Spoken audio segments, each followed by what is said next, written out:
সূরা ফাতিহা কিভাবে পড়লে আপনি 100% সুস্থ হয়ে যাবেন? পরীক্ষিত একটি আমল, মনে রাখবেন। সূরা ফাতিহা হচ্ছে শিফা মিন কুল্লি দা, সকল রোগের ঔষধ।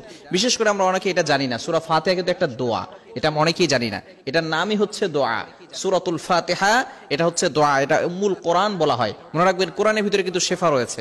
আল্লাহ তাআলা পবিত্র কোরআনুল কারীমের ভিতরে নিজেই বলে দিয়েছেন। 15 নম্বর পারা 9 নম্বর পৃষ্ঠার 2 নম্বর লাইন, সূরা বনী ইসরাঈলের 82 নম্বর আয়াতে আল্লাহ তাআলা বলছেন, ওয়া নুনাজ্জিলু মিনাল কুরআন মা হুয়া শিফাউন ওয়া রাহমাতুল লিল মুমিনিন। আমি আল্লাহ তাআলা মুমিনদের জন্য এই কোরআনটাকে রহমত স্বরূপ, শেফা স্বরূপ নাজিল করে দিয়েছি। বলেন সুবহানাল্লাহ।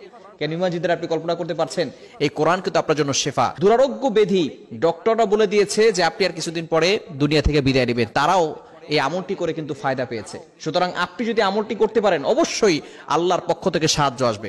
আমলটি কিভাবে করবেন? সূরা ফাতিহা আপনি ফজরের নামাজের সময় অবশ্যই আপনাকে নামাজ পড়তে হবে। নামাজ না পড়ে আপনি আল্লাহর কোরআন থেকে কোনো ফায়দা পাবেন না।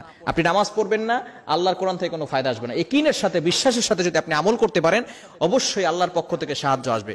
বিশেষ করে আপনি ফজরের নামাজের সময় 2 রাকাত সুন্নত, 2 রাকাত ফরজ, সুন্নতের পরে এবং ফরজের আগে মধ্যবর্তী সময়, এই সময়ে আপনি প্রথমে 11 বার দুরূদ শরীফ পড়বেন। দুরূদ শরীফ বিশেষ করে সর্বশ্রেষ্ঠ দুরূদ হচ্ছে দুরূদ ইব্রাহিম। এছাড়াও আপনি আল্লাহুম্মা সাল্লি আলা সাইয়্যিদিনা মুহাম্মদ এতটুকু পড়তে পারেন, অথবা সাল্লাল্লাহু আলাইহি সাল্লাম এটাও পড়তে পারেন।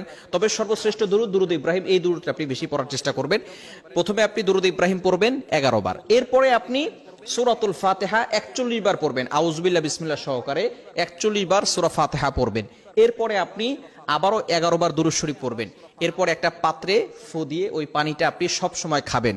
ইনশাআল্লাহ আল্লাহ পাক রব্বুল আলামিন আপনাকে সুস্থতার নিয়ামত দান করবেন। আপনি কল্পনাও করতে পারবেন না, যত ধরনের অসুস্থতা থাকুক না কেন, যদি আপনি আমলটা করতে পারেন এবং এই পানি আপনি খেতে পারেন, আল্লাহ পাক রব্বুল আলামিন আপনাকে সুস্থতার নিয়ামত দান করবেন। মনে রাখবেন, কোরআনের ভিতরে শেফা রয়েছে এবং সূরাতুল ফাতিহা হচ্ছে শেফা মিন কুল্লি দা। মৃত্যু ছাড়া কিন্তু সকল রোগের ওষুধ আল্লাহ পাক রব্বুল আলামিন সূরাতুল ফাতিহার ভিতরে দিয়েছেন। অনেক ওষুধ খেয়েছেন, অনেক ডক্টর দেখিয়েছেন, অনেক মেডিসিন নিয়েছেন, অনেক থেরাপি নিয়েছেন।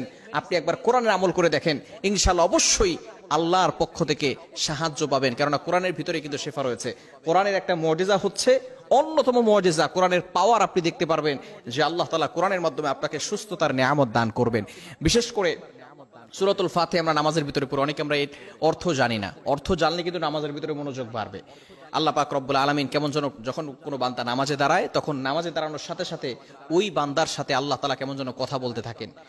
যখন বান্দা বলে আলহামদুলিল্লাহি রাব্বিল আলামিন, all praise is due to Allah, সমস্ত প্রশংসা একমাত্র আল্লাহর জন্য, সাথে সাথে আল্লাহ তাআলা বলছেন হামিদানি আবদি, my servant is praising me, আমার বান্দা আমার প্রশংসা করেছে। বলেন সুবহানাল্লাহ।